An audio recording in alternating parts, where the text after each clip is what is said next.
Hello friends, question number 6 environmental law का जल प्रदूषण निवारण तथा नियंत्रण अधिनियम 1974 के अंतर्गत संयुक्त बोर्ड पर टिप्पणी कीजिए।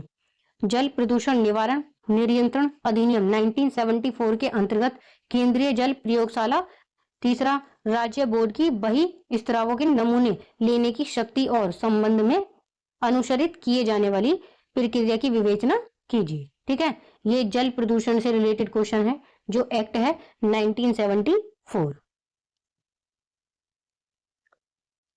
इसकी प्रस्तावना, इंट्रोडक्शन। जल प्रदूषण निवारण तथा नियंत्रण अधिनियम 1974 एक महत्वपूर्ण कानून है जिसका उद्देश्य जल प्रदूषण को रोकना और नियंत्रित करना है। जो ये एक्ट है ये बनाया गया है जल प्रदूषण को रोकने के लिए। इस अधिनियम के तहत विभिन्न बोर्ड बनाए गए हैं और जल की जांच के लिए प्रयोगशाला स्थापित की गई है और नमूना लेने की एक निश्चित कानूनी प्रक्रिया तय की गई है। संयुक्त बोर्ड, केंद्रीय जल प्रयोगशाला और राज्य की नमूना लेने की शक्ति इस अधिनियम के मुख्य आधार हैं। कौन सा अधिनियम? 1974 जल प्रदूषण निवारण तथा नियंत्रण। फिर है संयुक्त बोर्ड, सेक्शन 13 से 15 तक। जल अधिनियम की धारा 13 से 15 के अनुसार संयुक्त बोर्ड तब बनाया जाता है जब दो या दो से अधिक राज्य या केंद्र और राज्य मिलकर जल प्रदूषण को नियंत्रित करने के लिए एक साझा संस्था बनाते हैं। इसका मुख्य उद्देश्य ऐसी नदियों और जल स्रोतों में प्रदूषण को नियंत्रित करना है जो एक से अधिक राज्यों में फैले होते हैं। इस बोर्ड में अध्यक्ष, सदस्य और सदस्य सचिव होते हैं जिनकी नियुक्ति संबंधित सरकारें करती हैं। यह बोर्ड राज्य बोर्ड की तरह ही काम करता है, जैसे प्रदूषण को रोकना, मानक तय करना, निरीक्षण करना और राज्य के बीच समन्वय यानी कि संबंध बनाना। ठीक है, फिर है इसका गठन। किसका? जल प्रदूषण अधिनियम 1974 के तहत संयुक्त बोर्ड का गठन तब किया जाता है जब दो या दो से अधिक राज्य आपसी सहमति से साझा बोर्ड बनाना चाहें। जब दो या दो से अधिक कोई राज्य हैं, या तो दो राज्य हैं या चार राज्य हैं, वो आपसी सहमति से एक बोर्ड बनाते हैं यानी कि एक ग्रुप बनाते हैं, एक समिति बनाते हैं जल प्रदूषण को रोकने के लिए। या केंद्र और एक या अधिक राज्य मिलकर बोर्ड बनाए। यह व्यवस्था उन क्षेत्रों के लिए होती है जहां नदी, जल स्रोत या प्रदूषण समस्या बहुराज्य इंटरस्टेट होती है यानी कि एक से अधिक राज्यों में होती है। फिर इसकी संरचना, स्ट्रक्चर। संयुक्त बोर्ड में सामान्य रूप से अध्यक्ष होता है, सदस्य होते हैं राज्य और केंद्र के प्रतिनिधि, विशेषज्ञ सदस्य होते हैं जो कि एक्सपर्ट होते हैं और सदस्य सचिव शामिल होते हैं। इसकी जो संरचना है उसमें ये लोग होते हैं।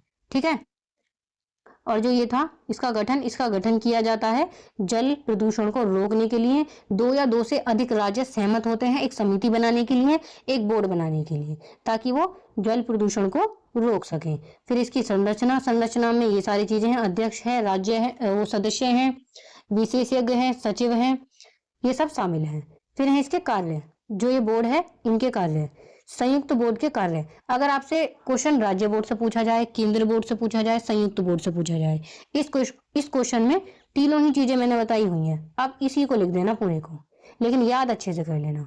ठीक है, क्योंकि जल प्रदूषण, वायु प्रदूषण, इनमें से एक क्वेश्चन 100% आता है, दोनों भी आ सकते हैं।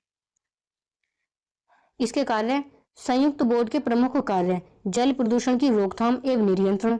जब जल प्रदूषण की बात हो रही है तो सबसे ज्यादा यहाँ जल प्रदूषण को रोकने के लिए चीजें होंगी। ठीक है, मानक निर्धारण, मानकों का निर्धारण करना, रूल्स बनाना, निरीक्षण और निगरानी रखना, जल प्रदूषण पे जल पर निरीक्षण और निगरानी रखना, राज्यों के बीच समन्वय स्थापित करना, उनके बीच एक संबंध स्थापित करना, अनुसंधान और तकनीकी सहायता प्रदान करना। ठीक है, ये इनके कार्य हैं। फिर आते हैं एमसी मेहता के वाद पे। सुप्रीम कोर्ट ने कहा कि जल प्रदूषण एक राष्ट्रीय समस्या है, इसलिए इसके नियंत्रण के लिए ऐसे संविधान तंत्र की जरूरत होती है जिससे संयुक्त बोर्ड का महत्व समझ आता है। ठीक है, फिर केंद्रीय जल प्रयोगशाला, सेक्शन 51 से 53 तक। जल अधिनियम की धारा 51 से 53 के अंतर्गत केंद्रीय जल प्रयोगशाला की स्थापना का प्रावधान है, जिसे केंद्र सरकार अधिसूचना द्वारा स्थापित या मान्यता प्रदान करती है। कौन प्रदान करती है मान्यता? केंद्र सरकार। इसका मुख्य कार्य जल, सीवेज एवं औद्योगिक अपशिष्टों के नमूनों का वैज्ञानिक परीक्षण एवं विश्लेषण करना तथा रिपोर्ट तैयार करना, जो न्यायालय में साक्ष्य के रूप में उपयोग होती हैं। केंद्र सरकार नियम बनाकर परीक्षण की विधि, रिपोर्ट का प्रारूप एवं शुल्क निर्धारित करती है। यह प्रयोगशाला पर्यावरणीय मामलों में वैधानिक आधार प्रदान करती है। जो ये प्रयोगशाला है, इसका ये कार्य है जो बताया गया है 51 से 53 में, कि जो औद्योग से निकलने वाला अपशिष्ट है, जो औद्योग से निकलने वाला गंदा पानी है, जो नदियों में, जल में मिल जाता है, उसका एक सैंपल लेती है, एक नमूना लेती है, उसका परीक्षण करती है, विश्लेषण करती है और रिपोर्ट तैयार करती है, ताकि केस करने पर वहां पर यह साक्ष्य के रूप में दिया जा सके। ठीक है। फिर है इसके बाद स्थापना। धारा 51 के अनुसार केंद्र सरकार अधिसूचना द्वारा केंद्रीय जल प्रयोगशाला स्थापित कर सकती है। स्थापना किसकी? केंद्रीय जल प्रयोगशाला की, जो नमूना लेती है, यानी कि औद्योग वगैरह का कोई अपशिष्ट पानी जो होता है, जो गंदा पानी होता है, जो जल में मिल जाता है, उस जल का एक सैंपल लेती है, उससे साक्ष्य तैयार करती है ताकि वो कोर्ट में काम आ सके। तो इसकी स्थापना सेक्शन 51 में बताई गई है। किसी मौजूदा प्रयोगशाला को इस रूप में घोषित कर सकती है। ठीक है, प्रयोगशाला के रूप में, कि वो उस कार्य को करे। फिर इसके कार्य: जल, सीवेज एवं औद्योगिक अपशिष्ट के नमूनों का विश्लेषण, परीक्षण, रिपोर्ट तैयार करना, तकनीकी सहायता प्रदान करना, ये इसके कार्य हैं प्रयोगशाला के। फिर जल नियम 1975 के अनुसार प्रयोगशाला नमूनों का विश्लेषण कर रिपोर्ट तैयार करती है और निर्धारित शुल्क लिया जाता है। ठीक है। फिर नियम बनाने की शक्ति: केंद्र सरकार नियम बनाती है जिसमें नमूना भेजने की प्रक्रिया, रिपोर्ट का प्रारूप, शुल्क आदि शामिल होते हैं। यह प्रयोगशाला वैधानिक प्रमाण प्रदान करती है जो न्यायिक कार्यों में महत्वपूर्ण होता है। एक वैधानिक प्रमाण, एक सर्टिफिकेट, एक एविडेंस देती है ताकि उसको कानूनी कार्रवाई में यूज किया जा सके, एक साक्ष्य के रूप में। फिर है केस: वेल्लोर नागरिक कल्याण मंच भारत बनाम भारत संघ। इस मामले में न्यायालय ने ऐतिहासिक सिद्धांत को स्वीकार करते हुए वैधानिक परीक्षण की अनिवार्यता पर बल दिया, जिससे इस प्रयोगशाला की भूमिका अत्यंत महत्वपूर्ण हो जाती है। ठीक है, बस केस का नाम लिख देना, थोड़ा सा एक्सप्लेन कर देना, लेकिन केस के नाम जरूर लिखना। केस लिखकर और बड़ा बड़ा सा केस के नाम जरूर लिख कर आना। ठीक है। राज्य बोर्ड की नमूना लेने की शक्ति एक प्रक्रिया। धारा 21 जल अधिनियम की धारा 21। अब बात कर रहे हैं हम राज्य बोर्ड की। पहले हमने केंद्र बोर्ड की बात करी, प्रयोगशाला की बात करी, अब बात कर रहे हैं राज्य बोर्ड की। राज्य बोर्ड की धारा 21 के अंतर्गत राज्य प्रदूषण नियंत्रण बोर्ड या उसका अधिकृत अधिकारी, जो भी उसका अधिकारी होगा, किसी भी औद्योग, नदी, कुएं या अपशिष्ट स्रोत से नमूना लेने का अधिकार रखता है, सैंपल लेने का अधिकार रखता है। इस धारा के अंतर्गत निर्धारित प्रक्रिया का पालन अनिवार्य है, अन्यथा नमूना न्यायालय में मान्य नहीं होगा। प्रक्रिया के अनुसार नमूना लेने से पहले अधिभोगी को सूचना दी जाती है। फिर नमूना मतलब सैंपल को 2 भागों में विभाजित कर सील किया जाता है और दोनों पक्षों के हस्ताक्षर लिए जाते हैं। एक भाग प्रयोगशाला को भेजा जाता है तथा दूसरा भाग अधिभोगी के लिए सुरक्षित रखा जाता है। यदि अधिभोगी अनुपस्थित यानी कि अब्सेंट हो तो नमूना लिया जा सकता है, परंतु सूचना देना आवश्यक है। ठीक है। धारा 21 में ये अधिकार है कि वो कहीं से भी, किसी भी उद्योग से, किसी भी नदी से, किसी भी कुएं से, किसी भी अपशिष्ट स्रोत से नमूना ले सकता है और उस नमूने को 2 भागों में विभाजित करेगा, एक अधिभोगी के लिए और एक प्रयोगशाला के लिए। ठीक है। फिर नमूना लेने की शक्ति: राज्य बोर्ड या उसका अधिकृत अधिकारी किसी नदी, कुएं या किसी उद्योग से निकलने वाला सीवेज, व्यापारिक अपशिष्ट का नमूना ले सकता है। ये ऊपर भी पढ़ लिया है, लेकिन अलग से डिफाइन कर सको तो कर देना। फिर इसके बाद नोटिस देना: अधिकारी को पहले ही अधिभोगी को सूचित करना होगा कि नमूना लिया जा रहा है। जब आप कहीं का सैंपल लोगे तो आपको जो व्यवसाय कर रहा है, जो उद्योग का मालिक है, उसको आपको सूचना देनी होगी, उसको नोटिस देना होगा। या फिर कोई नदी है, उसके लिए आपने कोई अथॉरिटी रखी हुई है उसको सुरक्षित रखने के लिए, ताकि वो जल प्रदूषण ना होने दे। कोई कुआं है, उसकी सुरक्षा के लिए आपने किसी को रखा है, तो इसके लिए आपको उनको नोटिस देना होगा, फिर आप एक नमूना ले सकते हो। एक नमूना आप अपने लिए लोगे और एक नमूना आप अधिभोगी के लिए लोगे। ठीक है, एक प्रयोगशाला चला जाएगा, एक इनके पास चला जाएगा, फिर उसका टेस्ट होकर उसकी रिपोर्ट कोर्ट में भेजी जा सकती है। फिर है नमूना विभाजन। नमूने को दो भागों में विभाजित किया जाता है, सील और हस्ताक्षर। दोनों भागों को कंटेनर में रखकर सील किया जाता है और अधिकारी तथा अधिभोगी दोनों के हस्ताक्षर होते हैं। ठीक है, एक नमूना लेने वाला और एक वो व्यक्ति अधिभोगी जो व्यवसाय कर रहा है। फिर दूसरा पॉइंट है प्रयोगशाला को भेजना। एक भाग राज्य केंद्रीय प्रयोगशाला को भेजा जा सकता है, दूसरा भाग अधिभोगी के अनुरोध पर अलग प्रयोगशाला में भेजा जा सकता है। ठीक है, एक जो सैंपल है वो लेंगे अधिभोगी के लिए, एक लेंगे प्रयोगशाला के लिए। फिर अनुपस्थिति की स्थिति, अगर अब्सेंट रहता है कौन, अधिभोगी, तो उसमें उसको सूचना देकर नमूना लिया जा सकता है। ठीक है, फिर एमसी मेहता का केस, इसमें आप एमसी मेहता के केस डिफाइन कर सकते हो, पर्यावरण से रिलेटेड, जो जल प्रदूषण से रिलेटेड है वो case. MC Mehta versus union of India में न्यायालय ने यह स्पष्ट किया कि पर्यावरणीय मामलों में वैज्ञानिक साक्ष्य एवं विधिक प्रक्रिया का पालन आवश्यक है, जिससे दोष सिद्ध किया जा सके। ठीक है,